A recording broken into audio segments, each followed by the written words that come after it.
Today I am going to be reacting to when MrBeast collabs go horribly wrong. Y'all know MrBeast is the biggest YouTuber on the platform, so it's no question that he's had many collabs during his over 10 years of doing YouTube.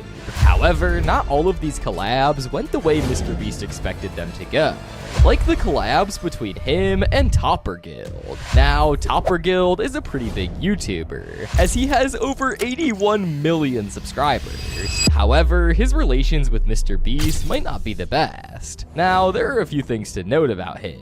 One thing Topper Guild does pretty often is use MrBeast's name for clickbait. He's had multiple videos with MrBeast as the main protagonist of the video, with videos such as I wrecked MrBeast's Lamborghini, not clickbait. Now, most of these videos would obviously end up being clickbait, and to make everything worse, MrBeast isn't even in most of these videos. However, there have been a few times where we do see MrBeast in the videos. One example of this is a pretty recent video from him titled 100 Hours to Save MrBeast, and this yet again features not clickbait in the title. Now, we would see Jimmy in the beginning with a small cameo, telling Topper he has 100 hours to save him.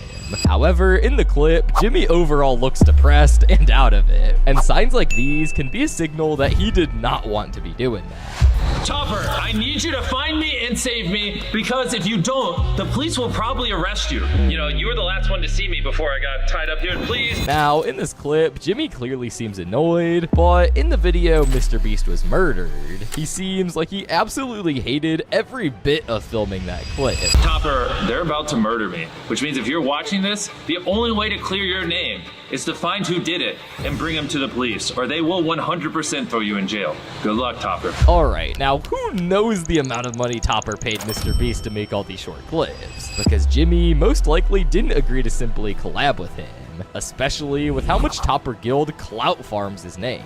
But another good example of this exact thing is with the Stokes twins. They make content that's really similar to Topper Guild, and they even made a video with the exact same title.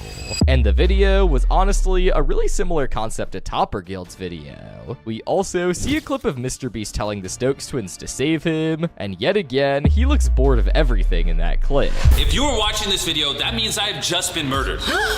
And the killer is somewhere in this room. What do you mean? Who is this? You need to scrub the security camera footage and find the murderer before they kill someone else. Now, in all the years Jimmy has been on YouTube, he would never typically collab with brain rot YouTubers like these, and him only being featured in short clips makes the theory of YouTubers paying MrBeast even stronger. And even fans didn't feel like the video was even good in a sensational way. So this type of content is what a lot of people find informative and entertaining. It does not say much for the intellect of today's society. However, fans would have different opinions about the Lunchly collab with MrBeast, Logan Paul, and KSI. Now, in this collab, the three would release their very own Lunchable spin-off, Lunchly.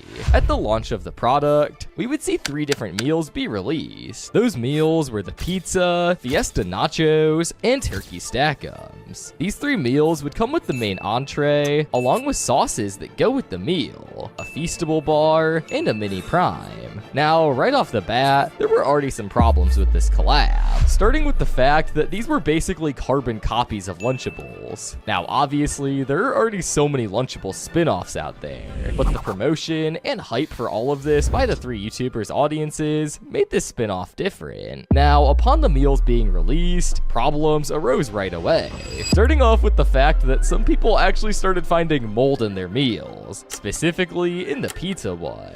This is molded. That's mold. This is not safe. With many more people finding mold in their Lunchlies, Logan Paul would make a really dumb response. Became a whole and his claim meme was that if you were to watch a recent video of one person opening a Lunchly, it basically wouldn't have mold in it. Now, this was just a really stupid excuse, as if a food has mold, that doesn't exactly mean that everyone's Lunchly would come with mold in it. Now, all of these issues happening basically right as it launched was no good, and this would redirect people to absolutely hate and criticize Lunchly for how bad it was. I hate Lunchly. Ah, yes, ultra-processed food. Excuse me if I'm lacking in enthusiasm. Y'all took the Lunchable and somehow made it worse? Bravo. Clearly, all this backlash and all these issues would only lead to failures. as around October of 2025, Lunchly would allegedly be fully discontinued and stop being sold in retail stores. Lunchly had been discontinued, and not only are people not finding Lunchly in the Walmart app, people that are working at grocery stores are seeing that the item is discontinued. Although I would take this with a grain of salt, as I just have a feeling they won't go away.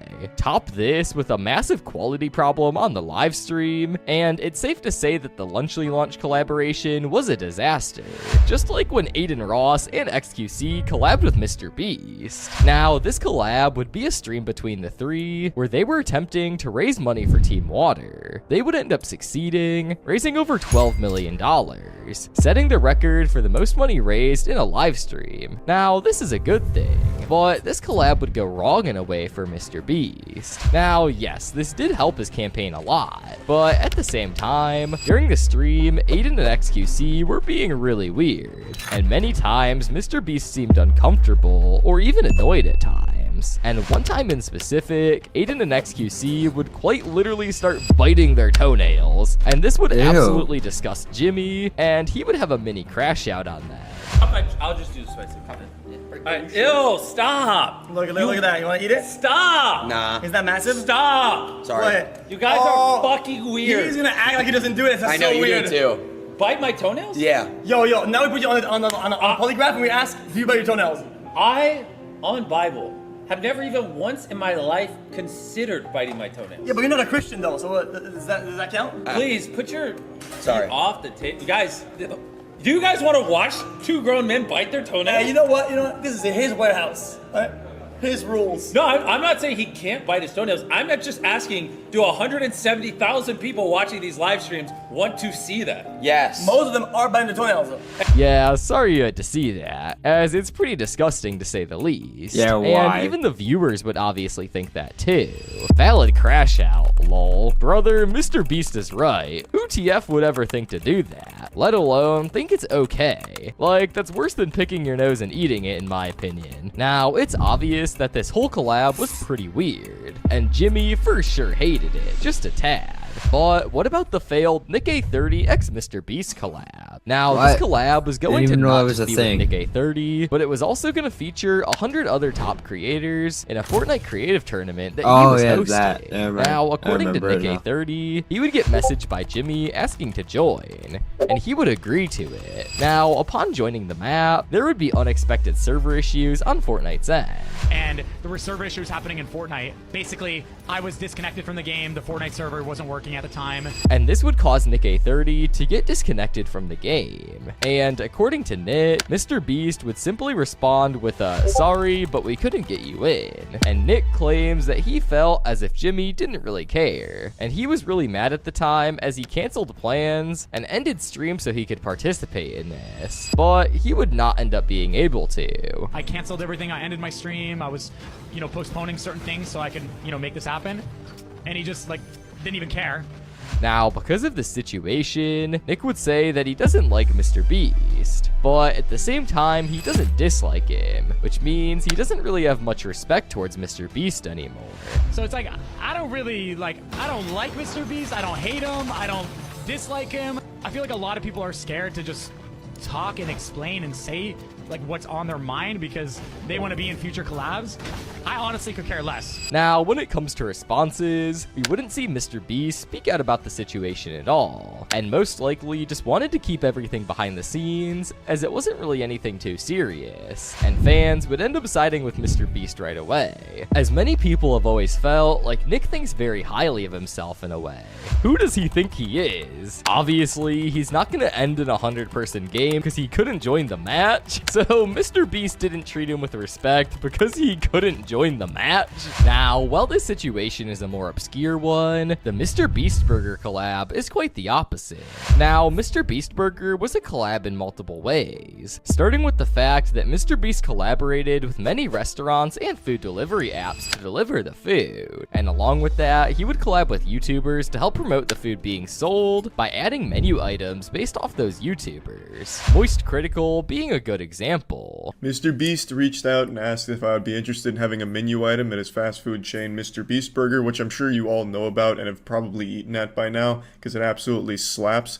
And I said, absolutely. Now, this new business idea would start simply. In the video, I opened a restaurant that pays you to eat at it, where Jimmy and his crew rent out a restaurant and would give out burgers for free. However, he would soon expand to food delivery services like DoorDash and Uber Eats. However, 2 years later, in 2022, he would open the first official MrBeast burger store at the American Dream Mall in East Rutherford, New Jersey.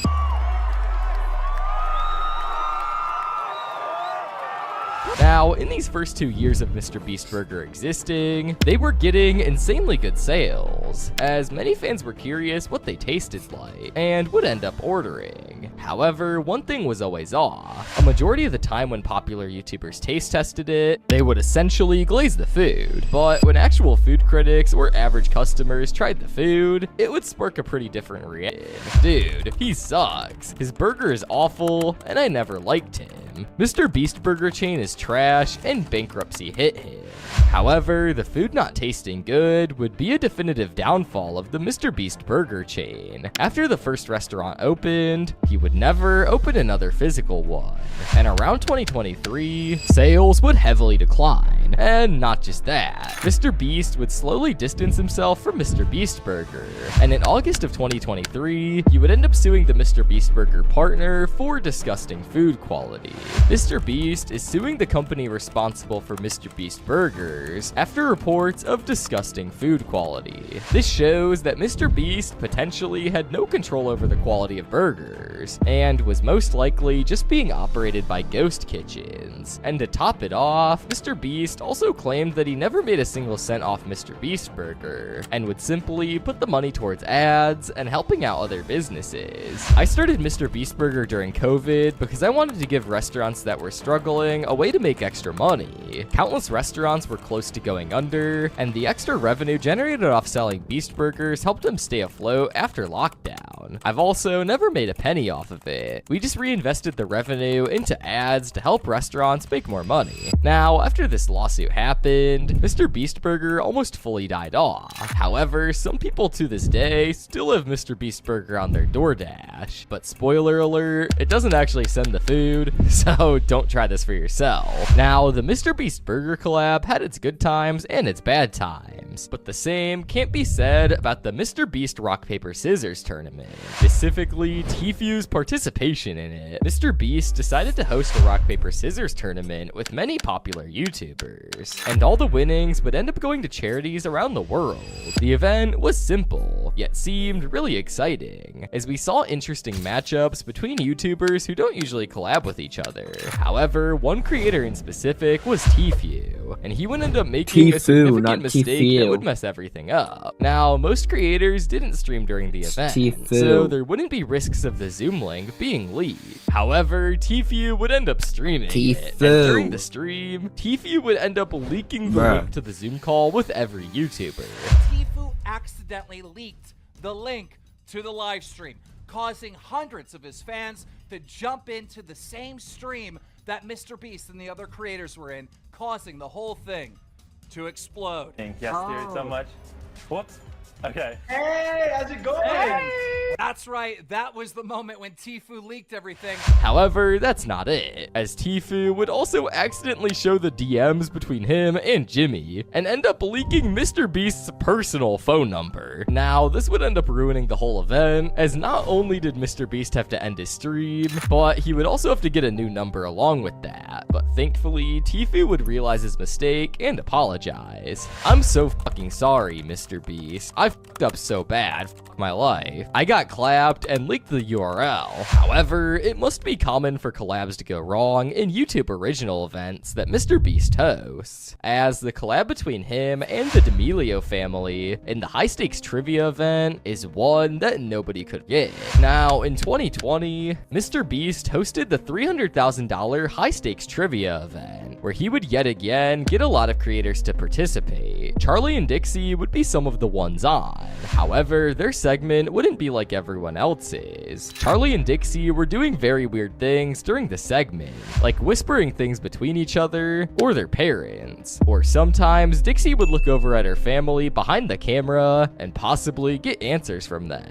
Now, them doing all of this would end up causing a lot of people to think they were cheating, especially since they were getting most of the answers right, which was odd. Because of this, Dixie would end up winning everything, and to increase the suspicion even more, Charlie would be seen holding her phone when hugging Dixie after she won. Now, they would never get any sort of consequence for this, as there wasn't fully clear proof that they were actually cheating, but many fans think all of this after they tie all of the suspicions together. Overall, due to this, the collab between MrBeast and the D'Amelios would go horribly wrong, and cause the fans to hate on the D'Amelios and stand on the fact they cheated. Well, Charlie and Dixie ruined the fun by doing this. She was probably one of the richest people there, and she cheated, which honestly makes me so upset. Now, without a doubt, they were really annoying for potentially doing this, and definitely made the whole challenge a lot more unfair. But while the D'Amelios got a lot of hate for this collab, the collab with IShowSpeed and MrBeast went a whole different direction, and almost ruined a MrBeast video. Now, on August 31st, 2025, Speed would go to Greenville, North Carolina for his America tour, and he would end up collaborating with MrBeast. In this stream, they would have multiple segments, but one segment in specific was MrBeast giving Speed a tour of his warehouse, and here we would see a huge mistake by Jimmy. We saw him show Speed a set of an unreleased video at the time, and he wasn't supposed to show anybody.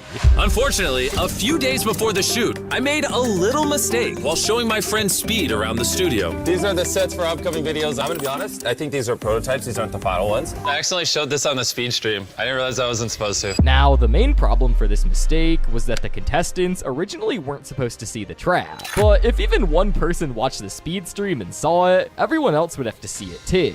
Because of this, Jimmy was forced to let everyone see the trap during rehearsals, and they were never supposed to all along. That right there was a huge fail, but thankfully, Speed didn't ruin anything else. These collabs that went south were very interesting. So that's gonna be the end of the video. Bye guys.